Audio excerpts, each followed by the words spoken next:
আচ্ছা, মনে করেন আপনার একটি ওয়ার্ডপ্রেস ওয়েবসাইট রয়েছে বা আপনার ক্লায়েন্ট একটি ওয়ার্ডপ্রেস ওয়েবসাইট, যে সাইটটা অনেকদিন যাবত মেনটেন করা হয় না বা কোনো কারণে আপনি সেই ওয়ার্ডপ্রেস ওয়েবসাইটের ড্যাশবোর্ডে লগ ইন করার যে মেইল সেটিও ভুলে গেছেন, পাসওয়ার্ডও ভুলে গেছেন, ইউজার নেমও ভুলে গেছেন। তো এই সিচুয়েশনে আপনি কিভাবে একটি ওয়ার্ডপ্রেস ওয়েবসাইটের পাসওয়ার্ড ব্যাক করতে পারেন বা আপনি কিভাবে একটি ওয়ার্ডপ্রেস ওয়েবসাইটের পাসওয়ার্ড রিকভার করতে পারেন, এই ভিডিওতে আমরা এটি শিখবো। তো এটি করার জন্য আমাদের একটি অ্যাক্সেস লাগবে, সেটি হচ্ছে যে হয় আপনার হোস্টিং লগ ইন অ্যাক্সেস, অথবা আপনার সিপ্যানেলের লগ ইন অ্যাক্সেস, অথবা আপনার পিএইচপি মাই অ্যাডমিনের লগ ইন অ্যাক্সেস। এই তিনটি লগ ইন অ্যাক্সেসের যে কোনো একটি লগ ইন অ্যাক্সেস যদি আপনার কাছে থেকে থাকে তাহলে আপনি খুব সহজে এটি করতে পারবেন।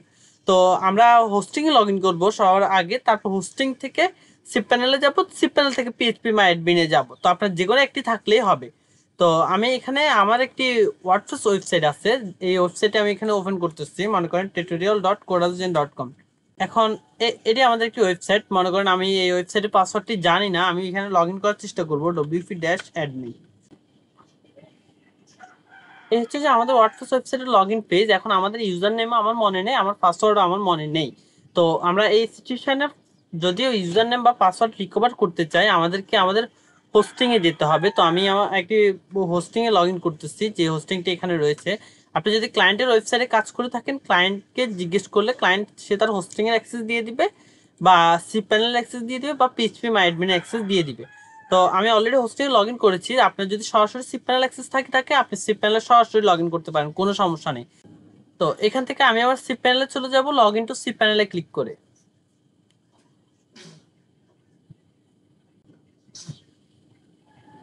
সিপ্যানেলে লগ ইন করা অলরেডি হয়ে গেছে। এখন আমাদের জানতে হবে যে আসলে এই ওয়েবসাইটের সাথে কোন ডাটাবেসটি কানেক্টেড ছিল। আগে আমাকে ডাটাবেসটি খুঁজে বের করতে হবে। আপনি যদি ডাটাবেস জানেন তাহলে আপনি এই স্টেপটি বাদ দিতে পারেন, আর যদি ডাটাবেস না জেনে থাকেন তাহলে আমাদের কাছে কিছু মেথড আছে ডাটাবেসটি জানার। সবচেয়ে সহজ মেথড হচ্ছে যে এখানে ওয়ার্ডপ্রেস ম্যানেজার বা সফটওয়্যার ক্লাস, অর্থাৎ আপনার ক্লায়েন্ট যদি ওয়ার্ডপ্রেস ম্যানেজার বা সফটওয়্যার ক্লাস ইউজ করে থাকে তাহলে আপনি এই জায়গায় গেলে আপনার ডোমেনের নাম যেটি রয়েছে tutorial.codazen.com, বা আপনার যে ডোমেনটি রয়েছে স্পেসিফিকভাবে সেখান থেকে এই অ্যারো চিহ্নে ক্লিক করলে আপনি এখানে কিন্তু দেখতে পাবেন যে ডাটাবেস ডিটেলস।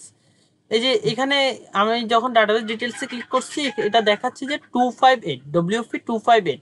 তার মানে আমি যদি WP258 ডাটাবেসটি খুঁজে বের করি সেখান থেকে আমি কিন্তু পাসওয়ার্ডটি রিসেট করতে পারবো। তো এখানে যদি আপনার ক্লায়েন্টের ওয়েবসাইট বা আপনার ওয়েবসাইটে যদি সফটওয়্যার ক্লাস না থেকে থাকে তাহলে আপনাকে সি প্যানেলে যেতে হবে, সি প্যানেল থেকে ফাইল ম্যানেজারে যেতে হবে, অথবা ওগুলো হোস্টিং এর কিন্তু নিজস্ব অ্যাকাউন্ট থেকেই কিন্তু ফাইল ম্যানেজারটি শো করে, আর কিন্তু আমাদের সি প্যানেল থাকে, আমরা সি প্যানেল থেকে ফাইল ম্যানেজারে যাচ্ছি। এখন ফাইল ম্যানেজার থেকে আপনাকে এই ওয়েবসাইটের যে ফাইলগুলো যে সাইটে রাখা রয়েছে, এই যে এই ওয়েবসাইটের ফাইলগুলো যে ওয়েবসাইটে যে ফাইলে রাখা আছে ওই ফাইলটি খুঁজে বের করতে হবে। আমি জানি এখান থেকে tutorial.codazen.com নামে একটি ফাইল রয়েছে, সেটিতে গেলে আমি পাবো। তো এখান থেকে আমরা wp-config নামক একটা ফাইল খুঁজে বের করবো, এই যে wp-config.php, এটাতে রাইট ক্লিক করব, তারপর আমি ভিউতে ক্লিক করব। ভিউতে ক্লিক করলে এটি নতুন ট্যাবে ওপেন হবে। ওপেন হওয়ার পর আমরা এখানে দেখতে পাচ্ছি যে এই যে ডাটাবেস নাম কিন্তু এটি 258। এখন আমি জানি ডাটাবেস এটি, কিন্তু আপনাকে দেখানোর জন্য এখানে নিয়ে আসছি। তো আমি এটা কেটে দিব এখন, কারণ আমি ডাটাবেসের নাম জানি। তো এখান থেকে আমাদেরকে পিএইচপি মাই অ্যাডমিনে যেতে হবে। এই যে এখানে পিএইচপি মাই অ্যাডমিন আছে ডাটাবেসের আন্ডারে, তো পিএইচপি মাই অ্যাডমিনে আমি ক্লিক করব।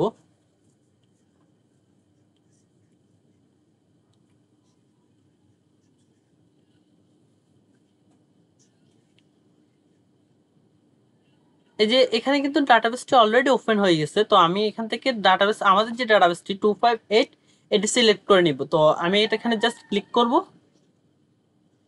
ক্লিক করার পর একটি এখানে ওপেন হয়েছে। তো এখান থেকে আমাদেরকে এই ইউজার শব্দটি আপনাকে খুঁজতে হবে। তো আমি ইউজার্সে ক্লিক করব। ইউজার থেকে এখানে একটি মাত্র ইউজার রয়েছে, যেটি ইউজারের নিকনেম ছিল অ্যাডমিন আর ইউজার মেল ছিল এটি। তো আমি সিকিউরিটি পারপাসে এটি হাইড করে দিব, আপনাকে দেখাবো না এটি। তো তো আমাদেরকে এখান থেকে পাসওয়ার্ডটি জেনারেট করতে হবে। এখন আমাদের মেল কিন্তু চেঞ্জ করার প্রয়োজন নয়, ইউজার নেমও চেঞ্জ করার প্রয়োজন। আমরা অলরেডি জেনে গেছি যে মেল এটি, ইউজার নেম এটি, বা ইউজার নিকনেমের নিচে যেটি দেখাচ্ছে। তো আপনি যদি চান চেঞ্জ করতে তাও চেঞ্জ করতে পারবেন। আমরা এখানে এডিটে ক্লিক করব। এডিটে ক্লিক করার পর এখান থেকে আমাকে, এখানে কোনো কাজ নেই, শুধু ইউজার পাসের যে ঘরটি রয়েছে এখান থেকে আমরা সিলেক্ট বক্স থেকে MD5 সিলেক্ট করে দিব।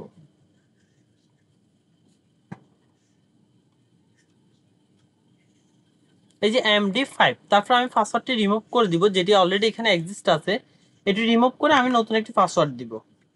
আবার আপনি কিন্তু এখান থেকে যে পাসওয়ার্ডটি দেখাচ্ছে এটি কিন্তু অ্যাড করলে কিন্তু কাজ করবে না। তো আমি এখানে নতুন একটি পাসওয়ার্ড লিখতেছি। এরপর আমি এখান থেকে পাসওয়ার্ডটি কপি করে নিব। কপি করে তারপর এখানে নিচে চলে যাব। নিচে গিয়ে আমি এখান থেকে নিচে সেভ থেকে গোতে ক্লিক করব। গো, পাসওয়ার্ড কিন্তু আপডেট করা হয়ে গেছে। এরপর আমি এখান থেকে প্রাইভেট ট্যাবে চলে যাব। তারপর প্রাইভেট ট্যাবে গিয়ে আমি আমার ডোমেইন নেমটি লিখবো tutorial.corazon.com/wp-admin। তারপর এখানে আমার অ্যাডমিনের নাম লিখবো অর্থাৎ ইউজার নেমটি লিখবো। তারপর এখানে পাসওয়ার্ডটি বসিয়ে দিব, যেটি আমরা অলরেডি কপি করেছিলাম, তো পেস্ট করে দিব। তারপরে আমরা লগ ইনে ক্লিক করে দিব। তো দেখতেই পাচ্ছেন আমি যখন পাসওয়ার্ডটি চেঞ্জ করেছি এখন কিন্তু পাসওয়ার্ডটি কাজ করতেছে, ঠিক আছে। তো আপনি এইভাবে কিন্তু খুব সহজে আপনার ক্লায়েন্টের বা আপনার যে নিজস্ব ওয়েবসাইটের ইউজার নেম এবং পাসওয়ার্ড চেঞ্জ করতে পারেন কোনো প্রকার মেইলের অ্যাক্সেস ছাড়া। তো এই ভিডিওটি ভালো লাগলে আমাদের চ্যানেলটি সাবস্ক্রাইব করে রাখবেন। আর আপনি যদি কোনো সমস্যায় পড়েন আমাদের কমেন্ট বক্সে জানাবেন, আমরা আপনার সমস্যাটি হেল্প করার জন্য আমাদের সাপোর্ট টিম আপনাকে হেল্প করবে। অথবা আপনার আমাদের গ্রুপের লিঙ্ক দেওয়া থাকবে, ফেসবুক গ্রুপের, আপনি যদি আমাদের ফেসবুক গ্রুপে পোস্ট করেন সেখান থেকে যে কেউ একজন আপনার সমস্যাটি সমাধান করতে সাহায্য করবে। তো ভিডিওটি আজ এই পর্যন্তই, ধন্যবাদ।